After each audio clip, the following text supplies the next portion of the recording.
ଦେଖ ବେ ଛଳା ସତକ କମ୍ବଳ ନେଇ କାହାକୁ ଦେଇଛୁ ସତକ ନାହିଁ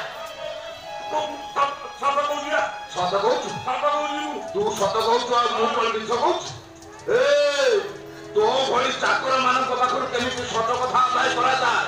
ସେ ଆଦବ କାଇଦାଟା ମତେ ବେଶ ଭଲ ଭାବରେ ଜଣା ରେ ମୋ ନାଁ କଣ କହିଲୁ ରେ ମୋ ନାଁ ପଦିଆ ସମୟ ସୁବିଧା ଦେଖି ମୁକରେ କୀର୍ତ୍ତନ ନଦିଆ ତାକ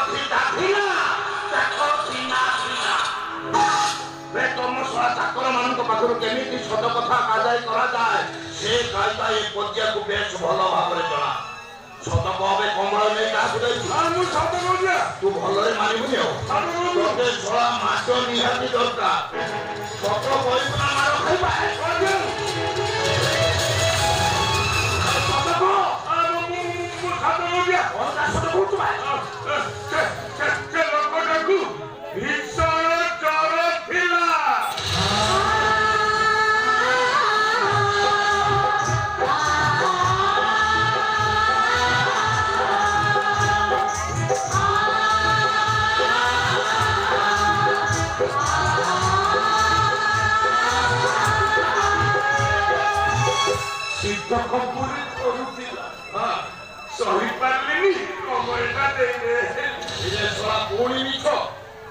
ପୁଣି ମିଛ ଗପିଲୁ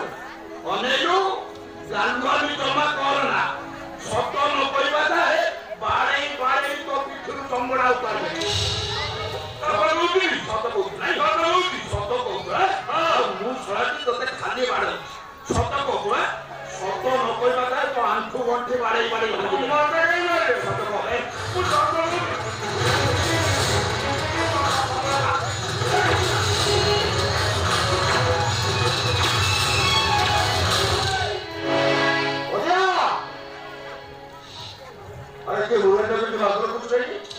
ଚାକର ମାନଙ୍କୁ ମାରଧର କରିବିନି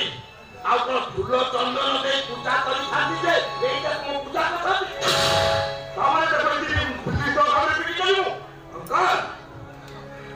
ବାବୁ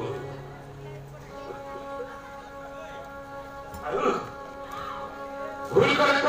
ମାଡ଼ ଗାଳି ଖାଇବା ହଉଛି ଚାକର ମାନଙ୍କର ଧର୍ମ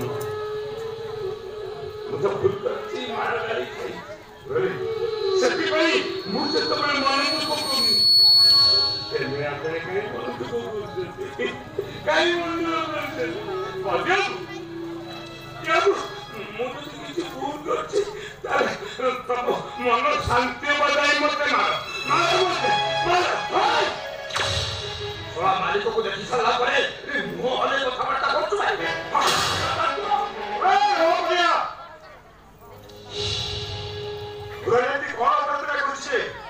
ତୁ ତାକୁ ମାରିଦେବ ବସଛୁ ଏ ଶୀତରେ ଘୋରେ ହେବା ପାଇଁ ତାକୁ ଗୋଟେ କମ୍ବଳଟେ ଦେଇଛି ହେଲେ ସେ କମ୍ବଳଟା ନେଇ କାହାକୁ ଦେଇଦେଇଛି ପଚାରି ମୋ ଦେହ ମୁଣ୍ଡରୁ ଶାଳ ବାହାରି ସାରିଲାଣି ହେଲେ ପ୍ରକୃତ ସତ କଣ ସେ ଛୁଆଟି ଜମାଲ ମାନୁନି ବାବୁ ତେମେ ମତେ ଗୋଟେ ନୂଆ କମଳ କିଣିବା ପାଇଁ ପଇସା ଦେଇଥିଲେ ବାବୁ ମୋଠୁ ସବୁ ଯାକ ପଇସା ନେଇଗଲେ ମତେ ଗୋଟେ ପୁରୁଣା କମଳ ଧରେଇଦେଲେ ବାଟରେ ଯାଉଥିଲି ଦେଖିଲି ଗୋଟେ ଲୋକ ଶୀତ କମ୍ବରେ ଧରୁଛି ସରିପାରିଲିନି କମଳଟା ଦେଇଦେଲେ ଆରେ ଗୁରୁବାର ତ କିଛି ଭୁଲ କରୁନି ତା ମୁଣ୍ଡରେ ସନ୍ତୋଷ ଅଧିକ ପଡୁଛି କଣ କହିଲେ ଆପଣ ସବୁ ଦୋଷ ଆପଣଙ୍କର ଏଇ ପ୍ରକୃତି ପାଇଁ ଏମାନେ ଚାକର ହେଇକି ଆପଣଙ୍କ ମୁଣ୍ଡରେ ବସିବାକୁ ଚେଷ୍ଟା କରୁଛନ୍ତି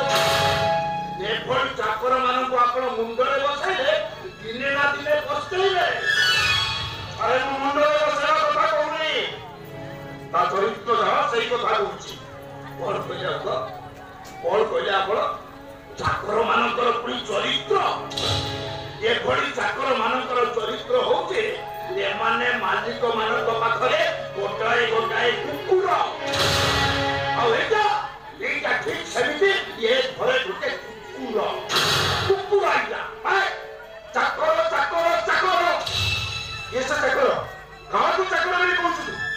ଚାକର ନୁହଁ ଆଉ କଣ ସେ ଏ ଘରର ପୁଅ ଆଉ ତୁ କଣ ଏ ଘରର ପୁଅ ଓ ଗୋପାଳ ଏ ଘରେ ଗତି ଘଟୁଥିଲା ଆଉ ଅବଶ୍ୟ ଟିକେ ଘରେ କାମ ଧନ୍ଦା କରୁ ତୁ ଟିକେ ଭଲ ପାଠ ସାଠ ପଢେ ଆଉ ସେ ପାଠ ସାଠ ନ ପଢି ଗୁଣ୍ଡା କି ଏଇ ଘରେ କାମ ଧନ୍ଦା କର ଶୋଣ ପଦିଆ ତୁ ଯେମିତି ମୋର ଏ ଘରେ ଗୋଟିଏ ପୁଅ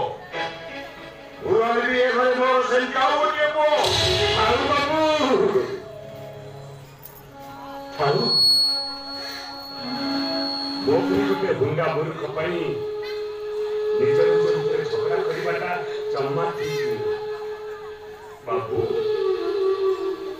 ବାପା ମା ଚାଲିଗଲା ପରେ ତେବେ ଆପଣ ମତେ ପାଳି ପୋଛି ମଣିଷ କରିଛନ୍ତି ଏଡ଼ିଟିଏ କରିଛନ୍ତି ହାତକୁ ଦି ହାତ କରିଛନ୍ତି ସେଇଟା ତ ମୋ ପାଇଁ ସବୁଠୁ ବଡ଼ କଥା ବାବୁ ମନ ହେଲା ନାହିଁ ଏ ଘରେ ଚାକର ହିସାବରେ ଟିକେ ଜାଗା ପାଇଥିବାରୁ ମୁଁ ନିଜକୁ ଧନ୍ୟ ବୋଲି ମନେ କରୁଛି ଚାକର ଚାକର ହିସାବରେ ରହିବାକୁ ଚେଷ୍ଟା କର ଜମା ମାଲିକ ମୁଣ୍ଡରେ ବସିବାକୁ ଚେଷ୍ଟା କରିବୁନି ଚାକର ହେଇ ମାଲିକ ମୁଣ୍ଡରେ ବସିବାକୁ ଚେଷ୍ଟା କରେ ବାଡ଼େଇ ବାଡ଼େଇ ତୋ ଆଣ୍ଠୁ ଗଣ୍ଠି ଭାଙ୍ଗି ଦେବି ବନ୍ଧୁ କହିଲେ